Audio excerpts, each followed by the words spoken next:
Assalamualaikum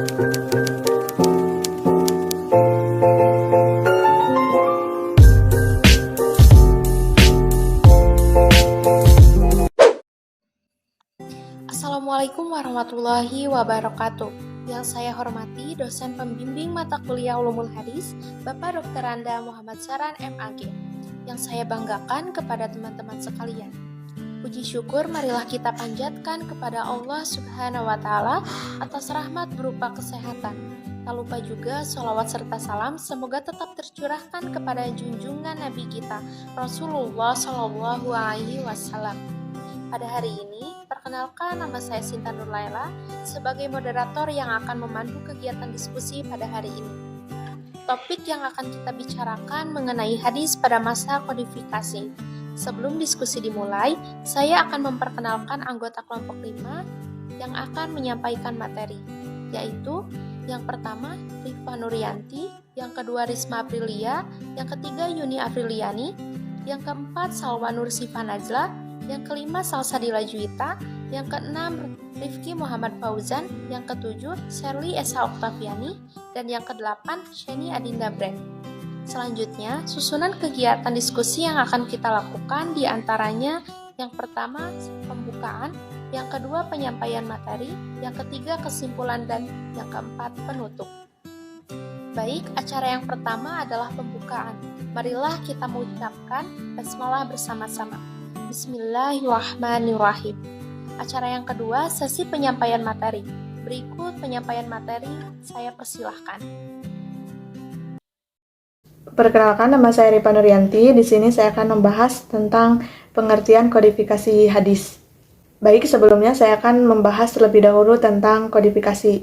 Yang dimaksud dengan kodifikasi adalah menghimpun, mengumpulkan, dan menertibkannya. Sedangkan yang dimaksud dengan hadis adalah segala sesuatu yang berhubungan dengan Nabi Shallallahu Alaihi Wasallam, baik berupa perbuatan, ucapan, tindakan, dan berhubungan dengan ketetapan-ketetapan Allah Subhanahu Wa Taala yang disyariatkan kepada manusia. Jadi yang dimaksud dengan kodifikasi hadis adalah menghimpun catatan-catatan hadis Nabi Muhammad SAW dalam sebuah mushaf. Kodifikasi hadis ini terbagi menjadi dua. Yang pertama yaitu kodifikasi yang bersifat pribadi yang belum disahkan oleh pemerintah tetapi sudah dimulai pada masa Rasulullah SAW. Dan yang kedua yaitu kodifikasi hadis yang bersifat resmi yang sudah disahkan oleh pemerintah yang sudah dimulai pada masa Umar Abdul Aziz. Sekian, terima kasih. Periode pertama sejarah dan perkembangan hadis terdapat pada masa Nabi Muhammad Sallallahu Alaihi Wasallam, termasuk periode yang singkat yaitu hanya berlangsung selama 23 tahun yang dimulai sejak tahun 13 sebelum Hijriah 690 Masehi sampai tahun 11 Hijriah 632 Masehi. Pada zaman tersebut hadis diterima hanya dengan mengandalkan hafalan para sahabat Nabi Shallallahu Alaihi Wasallam. Pada masa itu belum merasa ada urgensi yang harus melakukan penulisan hadis-hadis Nabi pada kalangan para sahabat. Alasannya karena Rasulullah masih mudah untuk dihubungi dan dimintai keterangan-keterangan tentang segala masalah yang berhubungan dengan hal ibadah dan muamalah dalam kehidupan umat Islam. Polemik tentang dibolehkan atau tidaknya penulisan hadis ini timbul karena terdapat beberapa hadis yang mendukung baik memperbolehkan penulisan hadis tersebut ataupun yang melarangnya. Banyak orang yang salah paham dengan hanya mengkaji satu hadis saja karena mereka seringkali hanya melihat dari hadis pelarangan tanpa didampingi dengan hadis pembolehan dengan mengkaji hikmah di balik adanya pelarangan penulisan hadis-hadis Rasulullah Shallallahu Alaihi Wasallam. Polemik ini dapat mudah diselesaikan dalam menganalisa pelarangan penulisan hadis pada zaman Rasulullah Shallallahu Alaihi Wasallam. Kita sebaiknya menilik kembali pada penyebaran hadis-hadis di masa Rasulullah Shallallahu Alaihi Wasallam. Hadis-hadis pada masa Rasulullah Shallallahu Alaihi Wasallam tersebar bersamaan dengan turunnya wahyu Allah kepada Rasulullah Shallallahu Alaihi Wasallam, yaitu sejak awal masa dakwah Islam dimulai, sedangkan faktor-faktor yang mendukung tersebarnya sunnah atau hadis ke berbagai penjuru yaitu kegigihan Rasulullah Namun pada lain kesempatan beliau memperbolehkan para sahabat untuk menulis apa yang disampaikannya. Kodifikasi hadis secara resmi dipelopori oleh Khalifah Umar bin Abdul Aziz, Khalifah ke-8 pada masa Bani Umayyah. Selain itu, Khalifah Umar juga memerintah Ibnu Hazm dan Ibnu Syihab al-Zuhri untuk menghimpun hadis Nabi Shallallahu Alaihi Wasallam. Pada masa itu, Al-Quran telah dikumpulkan dalam satu mushaf dan telah merata di seluruh umat Islam. Namun ada kekhawatiran akan hilangnya hadis karena banyak ulama hadis yang gugur dalam medan perang. Motif Umar bin Abdul Aziz dalam mengkodifikasikan hadis adalah khawatir akan hilangnya hadis dari perbendaharaan masyarakat sebab belum dibukukan, dan untuk membersihkan serta memelihara hadis dari hadis-hadis maudhu atau palsu yang dibuat oleh orang-orang dengan tujuan mempertahankan ideologi golongan dan mazhab, sehingga tidak ada lagi kekhawatiran akan tercampurnya Al-Quran dan hadis karena keduanya sudah bisa dibedakan. Bismillahirrahmanirrahim, saya Yuni Afriliani akan memaparkan materi tentang kodifikasi hadis pada masa Khalifah Umar bin Abdul Aziz. Kodifikasi hadis ini atau at-tadwin adalah penghimpunan, penulisan, dan pembukuan hadis Nabi SAW atas perintah resmi dari penguasa negara atau khalifah, bukan dilakukan atas inisiatif orangan atau untuk keperluan pribadi. Usaha ini mulai direalisasikan pada masa pemerintahan Khalifah ke-8 Bani Umayyah, yaitu Khalifah Umar bin Abdul Aziz pada tahun 99 sampai 100 tahun Hijriah atau 717 Masehi sampai 720 Masehi, melalui instruksinya kepada Gubernur Madinah, yakni Abu Bakar bin Muhammad bin Amr bin Hazm. Atas instruksi ini, Ibnu Hazm lalu mengumpulkan hadis-hadis Nabi, baik yang ada pada dirinya maupun pada Amroh, yaitu murid kepercayaan Siti Aisyah. Di samping itu, Khalifah Umar bin Abdul Aziz juga menulis surat kepada pegawainya di seluruh wilayah kekuasaannya yang isinya sama dengan suratnya kepada Ibnu Hazm. Orang pertama yang memenuhi dan mewujudkan keinginannya ialah seorang alim dari Hijaz yang bernama Muhammad bin Muslim bin Syihab az-Zuhri al-Madani 124 Hijriah yang menghimpun hadis dalam sebuah kitab. Kemudian Khalifah mengirimkan catatan tersebut ke setiap penjuru wilayahnya. Menurut para ulama, hadis-hadis yang dihimpun oleh Abu Bakar bin Hazm masih kurang lengkap, sedangkan hadis-hadis yang dihimpun oleh Ibnu Syihab az-Zuhri dipandang lebih lengkap. Para sarjana hadis seperti Ajaj al-Khatib, Mustafa Jamaluddin, Mustafa Husni As-Sibai, Muhammad Jamrun al-Qasmi, Nu'man Abdul Mu'tal, Muhammad al-Zafaf, dan lain-lain menemukan dokumen yang bersumber dari Imam Malik bin Anas bahwa kodifikasi hadis ini adalah atas prakarsa Khalifah Umar bin Abdul Aziz dengan menugaskan kepada Ibnu Syihab az-Zuhri dan Ibnu Hazm untuk merealisasikannya. Begitu juga Umar bin Abdul Aziz menegaskan kepada ulama-ulama lain di berbagai penjuru untuk ikut serta membantu pelaksanaan kodifikasi hadis tersebut. Latar belakang kodifikasi hadis tersebut adalah munculnya kegiatan untuk menghimpun dan membukukan hadis pada periode ini dilatar belakangi oleh beberapa faktor. Di antaranya adalah kekhawatiran akan hilangnya hadis-hadis Nabi yang disebabkan meninggalnya para sahabat dan tabi'in yang benar-benar ahli dalam bidangnya, sehingga jumlah mereka semakin hari semakin sedikit. Hal ini kemudian memicu para ulama untuk segera membukukan hadis sesuai dengan petunjuk sahabat yang mendengar langsung dari Nabi SAW. Di samping itu, pergolakan politik yang terjadi setelah Perang Siffin yang mengakibatkan perpecahan umat. Hal ini secara tidak langsung memberikan pengaruh negatif kepada orientatis hadis-hadis Nabi dengan munculnya hadis palsu yang sengaja dibuat untuk mendukung kepentingan kelompok sekaligus untuk mempertahankan ideologi golongannya demi mempertahankan mazhab mereka. Kebijakan Khalifah Umar ini dilakukan karena kondisi lapangan. Hadis telah diselewengkan dan telah bercampur aduk dengan ucapan-ucapan Israiliyat. Hadis difungsikan untuk menguatkan kedudukan kelompok-kelompok tertentu seperti Bani Umayyah, kelompok Khawarij, dan kelompok Syiah yang saling berebut membuat hadis-hadis untuk menguatkan eksistensi kelompok masing-masing. Adapun menurut Muhammad al-Zafzaf, kodifikasi hadis dilatar belakangi oleh beberapa hal. Para ulama hadis telah tersebar ke berbagai negeri. Dikhawatirkan hadis akan hilang bersama wafatnya mereka. Sementara generasi penerus diperkirakan tidak menaruh perhatian terhadap hadis. Banyak berita yang diada-adakan oleh orang-orang yang suka berbuat bid'ah seperti Khawarij, Rafidhah, Syiah, dan lain-lain yang berupa hadis. Sistematika kodifikasi hadis terdorong oleh kemajuan keras untuk mengumpulkan hadis periode awal kodifikasi. Pada umumnya, para ulama dalam membukukannya tidak melalui sistematika penulisan yang baik, dikarenakan usia kodifikasi yang relatif masih muda sehingga mereka belum sempat menyeleksi lebih jauh. Dari itu mereka belum mengklarifikasi hadis menurut kelompok-kelompoknya. Dengan demikian, karya ulama pada periode ini masih bercampur aduk antara hadis dengan fatwa sahabat dan tabi'in. Walhasil, bahwa kitab hadis karya ulama pada masa ini belum dipilah-pilih antara hadis marfu, antara hadis sahih, hasan, dan dhaif. Namun tidak berarti semua ulama hadis pada masa ini tidak ada yang membukukan hadis. Ternyata ada di antara mereka telah mempunyai inisiatif untuk menulis hadis secara tematik.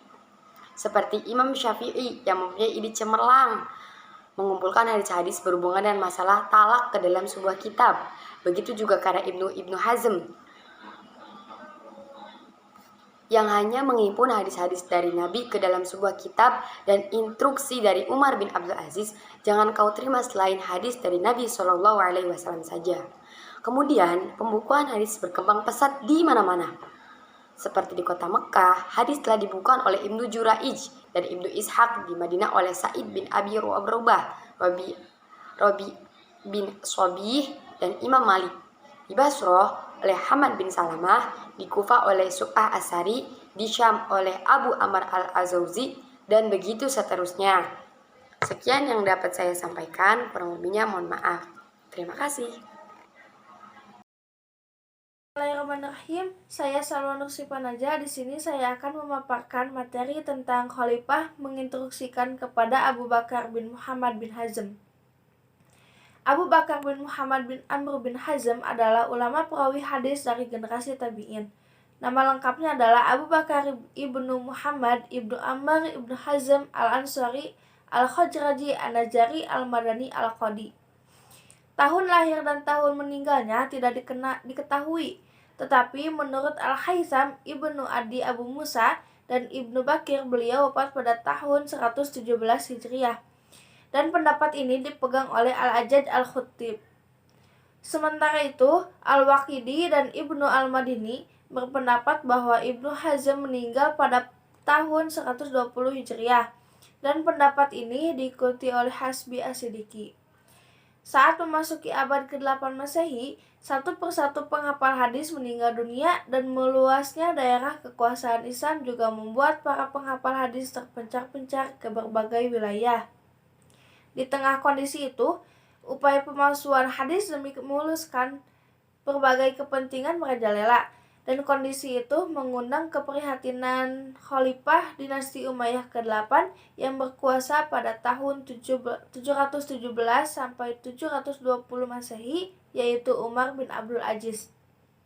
Umar bin Abdul Aziz adalah sang khalifah yang dikenal jujur dan adil dalam memerintahkan pembukuan hadis-hadis yang dikuasai para penghafal, dan beliau segera memerintahkan gubernur Madinah, yaitu Abu Bakar bin Muhammad bin Amr bin Hazm, untuk mengumpulkan hadis dari para penghafal yang ada di tanah suci kedua bagi umat Islam itu.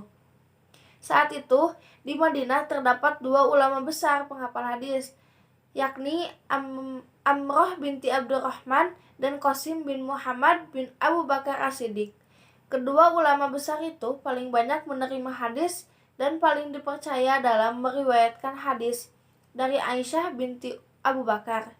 Selain itu, Khalifah Umar bin Abdul Aziz juga memerintahkan Muhammad bin Syihab Az-Zuhri yang wafat pada tahun 124 Hijriah untuk menghimpun hadis yang dikuasai oleh para ulama di Hijaz dan Suriah.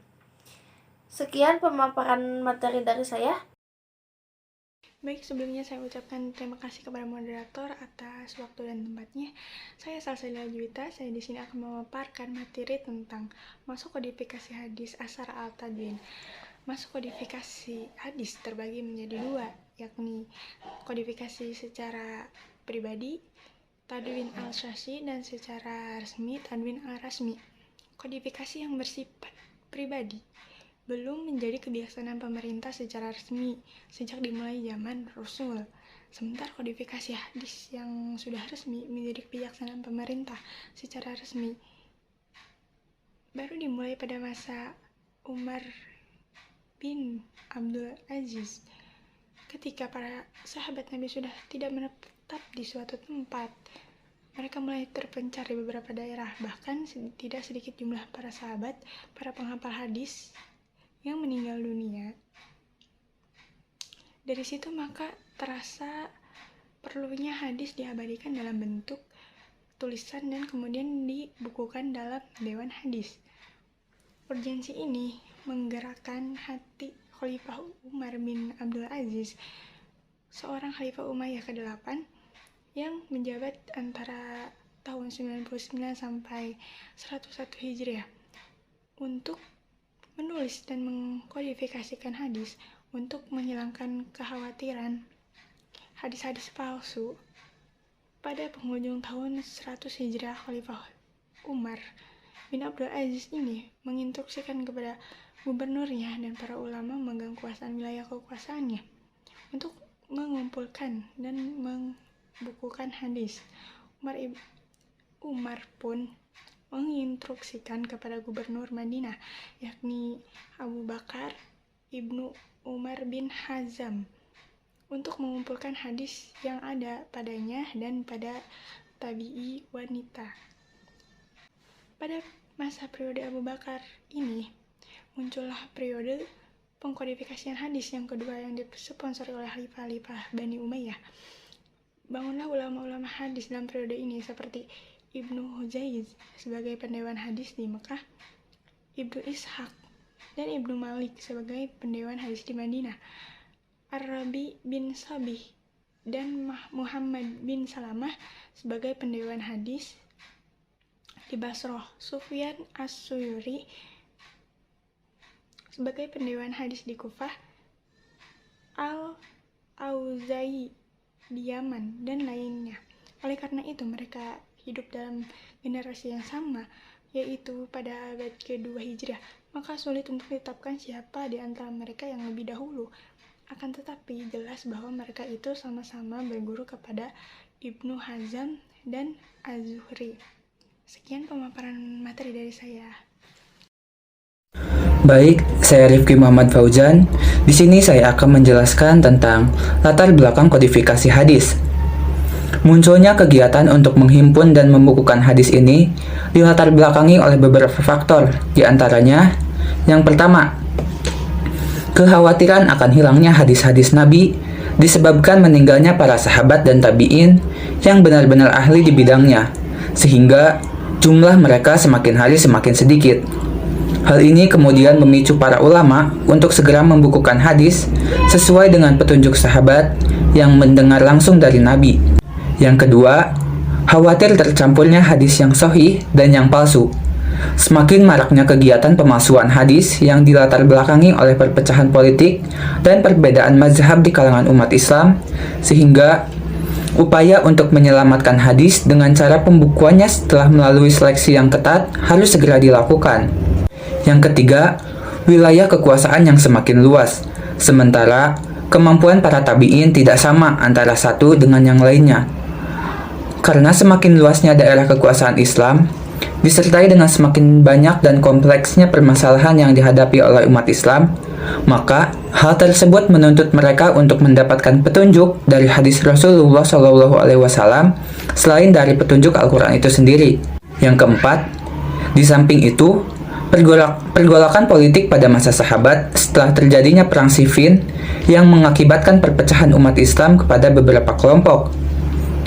Hal ini secara tidak langsung memberikan pengaruh negatif kepada otentitas hadis-hadis Nabi dengan munculnya hadis-hadis palsu yang sengaja dibuat untuk mendukung kepentingan politiknya masing-masing kelompok, sekaligus untuk mempertahankan ideologi golongannya demi mempertahankan mazhab mereka.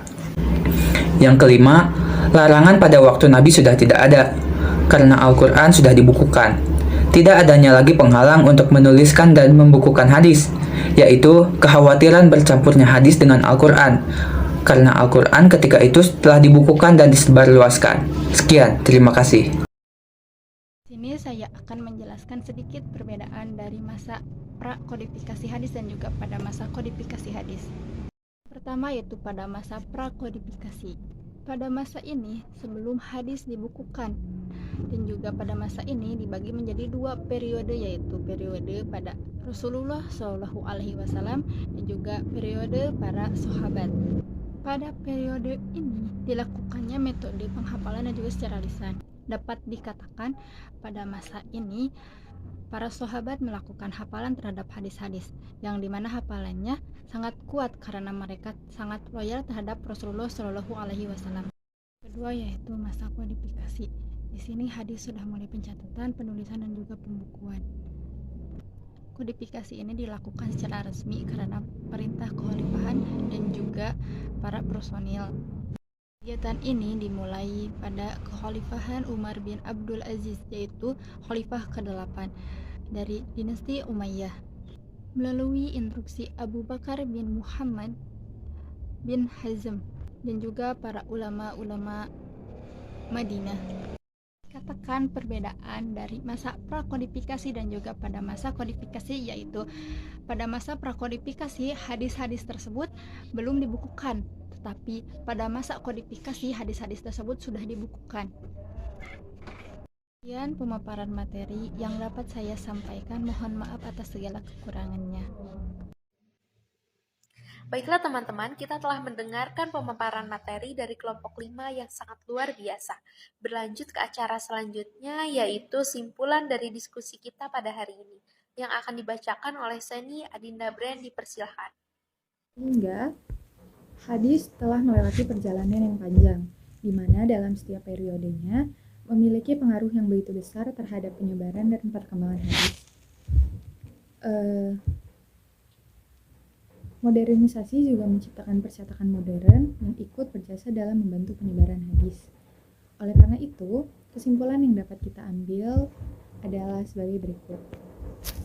Adanya larangan dan perintah penulis hadis oleh para nabi pada periode awal sangatlah rancu dan bertolak belakang.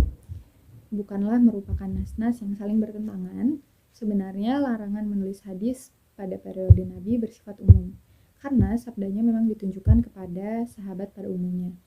Namun, di antara mereka ada yang terpercaya, ada yang baik hafalannya, dan ada yang bagus tulisannya. Sehingga dalam waktu yang bersamaan, Rasulullah memberikan izin khusus kepada sebagian sahabat-sahabatnya karena pertimbangan akan situasi, kondisi, dan sifat pribadi sahabat. Kedua, kegigihan para sahabat, tabi'in dan tabi'innya dalam menjaga, melestarikan, dan menyebarkan dua wasiat yang diwariskan oleh Nabi yang berupa Al-Quran dan hadis. Demikianlah tadi presentasi kelompok kami. Mari kita mengucapkan hamdalah bersama-sama. Alhamdulillahirrabbilalamin. Saya sebagai moderator mohon maaf atas kekurangannya dan terima kasih untuk perhatiannya. Wassalamualaikum warahmatullahi wabarakatuh.